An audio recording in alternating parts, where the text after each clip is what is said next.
Hello दोस्तों, आपके अपने YouTube चैनल पर देव क्लास में आपका स्वागत है। दोस्तों, इससे पहले बहुत ज़्यादा दिन हो गया है, आप लोगों के लिए वीडियो हम नहीं दे पाए थे। थोड़ा सा हमारा तबीयत खराब होने के कारण चैप्टर वाइज तो दोस्तों पढ़ाते हैं। आज फिर से हम क्लास 12 से 4th चैप्टर का अगला हम टॉपिक लेके आएंगे दोस्तों, बायो सेवर्ट का नियम।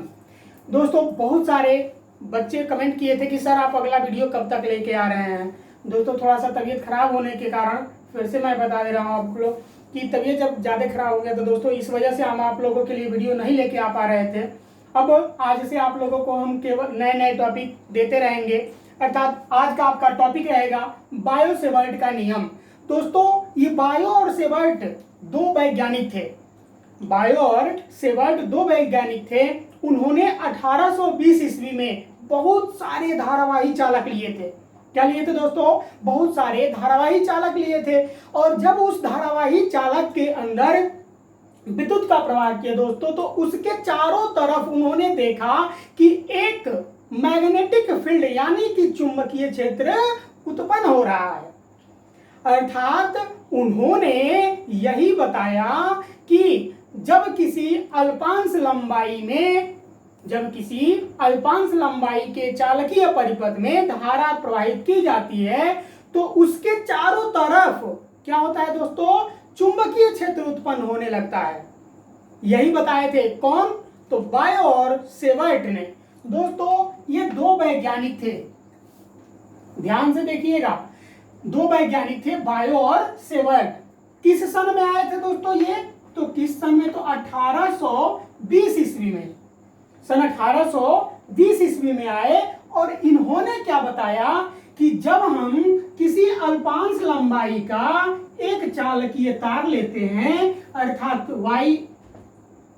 y और x लंबाई का कोई एक चालकीय तार लेते हैं, तो इस तार के ऊपर अल्पांश लंबाई, इस तार की अल्पांश लंबाई उन्होंने क्या मान लिया? स्मॉल dl मान लिया।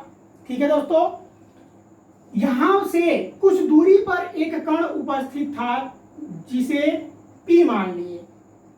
क्या मान लिए दोस्तों? P मान लिए। अब यहां से इसको मिला दिया जाए। जब दोस्तों ये d लंबाई से P दूरी पर कोई एक कण उपस्थित था तो कुछ ना कुछ उसकी डिस्टेंस होगी। तो इस डिस्टेंस को वो क्या मान लिए दोस्तों? R मान लिए। क्या मान लिए? R मान लिए। तो dl ये कण P हो गया और यहां पर ये R दूरी पर स्थित है और इसी कण P के ऊपर एक चुंबकीय क्षेत्र उत्पन्न हो रहा है। क्या उत्पन्न हो रहा है दोस्तों? चुंबकीय क्षेत्र उत्पन्न हो रहा है। ठीक है, यहां से चालकीय तार जो है दोस्तों, विद्युत धारा अवयव, इसमें हम प्रवाहित कर रहे हैं। क्या कर रहे हैं? विद्युत धारा अवयव, यानी विद्युत धारा अवयव, यहां से हम विद्युत धारा प्रवाहित कर रहे हैं। ठीक है, तो विद्युत धारा प्रवाहित करने पर इसमें आई धारा जो है उत्पन्न हो रहा है। अब इसी के बीच हमको संबंध निकालना है। तो पहले इसका डेफिनेशन हम नोट कर लेते हैं दोस्तों कि जब किसी चालक तार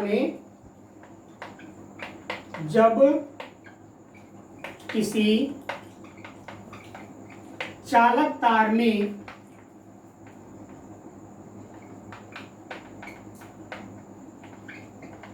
विद्युत धारा प्रवाहित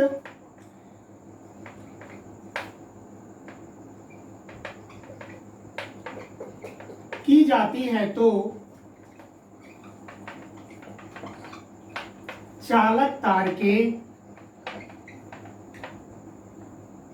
चालक तार के समीप एक विद्युत प्रवाहित की जाती है तो चालक तार के समीप एक चुंबकीय क्षेत्र,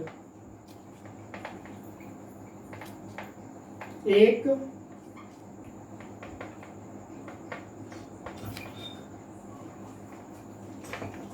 चुंबकीय क्षेत्र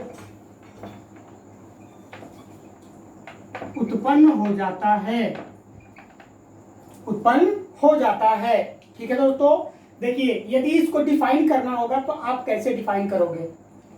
जब किसी चालक तार में विद्युत धारा प्रवाहित की जाती है तो उस चालक तार के समीप, समीप का मतलब इसके चारों तरफ, इसके पास में, ठीक है, एक चुंबकीय क्षेत्र उत्पन्न हो जाता है तो उसे बायो-सेवर्ट का नियम कहते हैं। क्या कहते हैं दोस्तों? तो उसे बायो-सेवर्ट का नियम कहते हैं। डेफिनेशन आपका यहां तक हो गया। अब इसको दोस्तों हम प्रूफ करेंगे। क्या करेंगे? अब इसको हम प्रूफ करेंगे। ठीक है, आइए अब प्रूफ कर लेते हैं, नोट करते रहिएगा।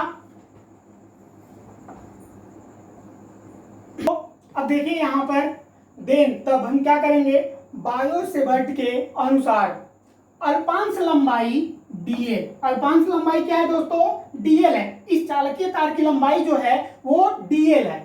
तो अल्पांश लंबाई डीएल के कारण बिंदु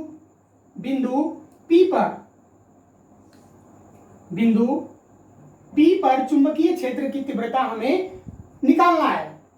ठीक है, कहां निकालना है दोस्तों? तो बिंदु P पर, थोड़ा सा यहां पर नोट कर लीजिए दोबारा, बिंदु P पर हमें चुंबकीय क्षेत्र की तीव्रता निकालनी है। ठीक है, ये रहा आपका बिंदु P और यहीं पर हमको चुंबकीय क्षेत्र की तीव्रता का मान निकालना है।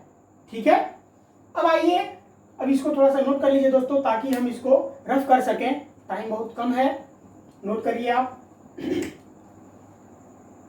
अब यहां से हम लोग निकालेंगे कि चुंबकीय क्षेत्र का मान बिंदु P पर कितना आता है। ठीक है, कुछ पॉइंट यहां पर हम नोट कर दिए हैं। अब इसको यहां पर हम बता रहे हैं दोस्तों, जब लिखिए आप लोग कि चुंबकीय क्षेत्र का मान, यानी चुंबकीय क्षेत्र का मान निकालेंगे तो चुंबकीय क्षेत्र का मान B directly proportional to I, यानी कि जो चुंबकीय क्षेत्र है दोस्तों वो धारा के समानुपाती होता है। क्या होता है? इसमें बहने वाली धारा के समानुपाती होता है। तो ये हो जाएगा B directly proportional to I। ठीक है, दूसरा देख लीजिए आप लोग। अब दूसरा कह रहा है दोस्तों कि यदि डेल्टा L का मान बढ़ाने पर B का भी मान हमारा क्या होता है दोस्तों? बढ़ता रहता है। यानी जब हम इस डेल्टा L का मान बढ़ाएंगे तो B का भी मान हमारा क्या होगा दोस्तों? बढ़ता जाएगा। ठीक है, तब ये हो जाएगा delta B directly proportional to delta L। क्या हो जाएगा? Delta B directly proportional to delta L हो जाएगा। तीसरा पॉइंट कह रहा है दोस्तों कि यदि बिंदु P की दूरी बढ़ा दी जाए, यानी बिंदु P की दूरी यदि हम बढ़ा देते हैं तो इस पर उपस्थित B का व्युत्क्रमानुपाती होगा। यानी कि जब हम इसको बढ़ाएंगे दोस्तों तो जो चुंबकीय क्षेत्र का मान होगा वो इसके व्युत्क्रमानुपाती होगा। अर्थात क्या हो जाएगा? B directly proportional to 1/r² हो जाएगा, जो डिस्टेंस होगा। ठीक है, उसी तरह से चौथा पॉइंट है, यदि थीटा का मान बढ़ाते हैं तो P पर चुंबकीय क्षेत्र का मान भी बढ़ेगा। यदि दोस्तों थीटा का मान, अब थीटा कहोगे सर आपने थीटा नहीं बताया, तो दोस्तों यहां से आपका कुछ ना कुछ एंगल लग रहा है ना विद्युत धारा अवयव में, और ये कण P के अंदर कुछ ना कुछ एंगल बन रहा है, तो ये हो जाएगा आपका थीटा। थीटा का जब हम मान बढ़ाते हैं, कह रहा है दोस्तों कि यदि थीटा का मान बढ़ाया जाए, यानी कि इसको और बढ़ाया जाए, इसको और आगे बढ़ाया जाए, ठीक है, तो ये भी बढ़ेगा आपका, बढ़ाया जाए तो बिंदु P पर चुंबकीय क्षेत्र का मान भी बढ़ता है। तब ये कितना हो जाएगा दोस्तों? B directly proportional to sine theta हो जाएगा। क्या हो जाएगा? B directly proportional to sine theta हो गया। ठीक है, अब यहां पर हम लोग करेंगे क्या दोस्तों? समीकरण नंबर 1, 2, 3 और 4 को मिलाने पर, नोट कर लीजिए, समीकरण 1, 2, 3 व 4 को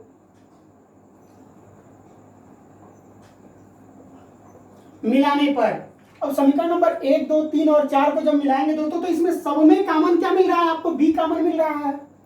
B कॉमन मिल रहा है ना, तो यहां से हम लोग क्या करेंगे, b को कॉमन कर लेते हैं, इजकल टू अभी नहीं, डायरेक्टली प्रोपोर्शनल टू ही रखिए, ठीक है, डायरेक्टली प्रोपोर्शनल टू हो गया।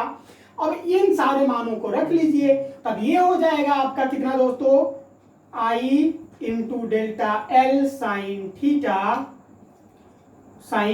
थीटा, और बटा में यहां पर क्या है, r है, तब ये हो जाएगा आर स्क्वायर।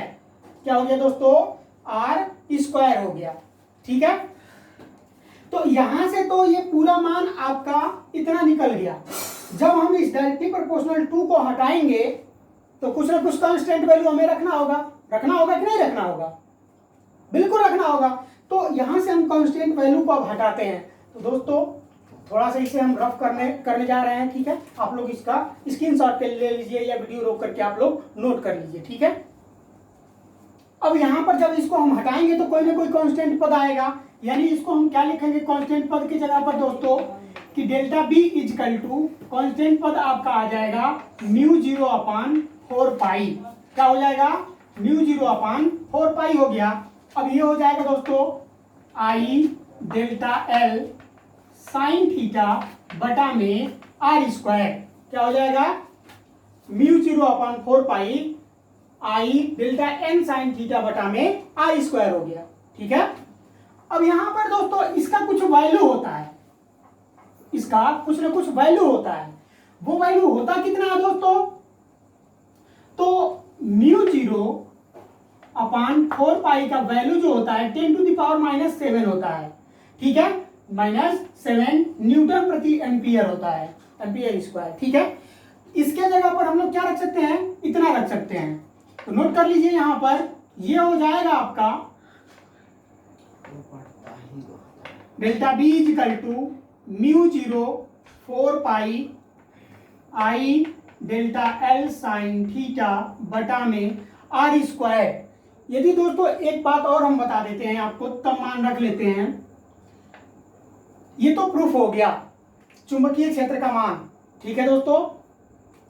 सपोज दैट मान लिया जाए कि यही तार जो है, चालकीय परिपथ जो है, अनंत लंबाई का ले लिया जाए। क्या ले लिया जाए, अनंत लंबाई का ले लिया जाए। तो नोट कर लीजिए कि जब, सॉरी मार्कर नहीं चल रहा है, जब तार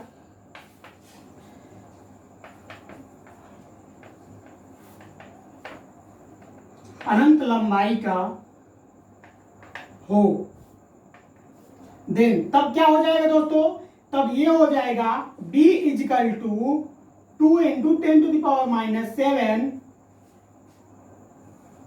I/r।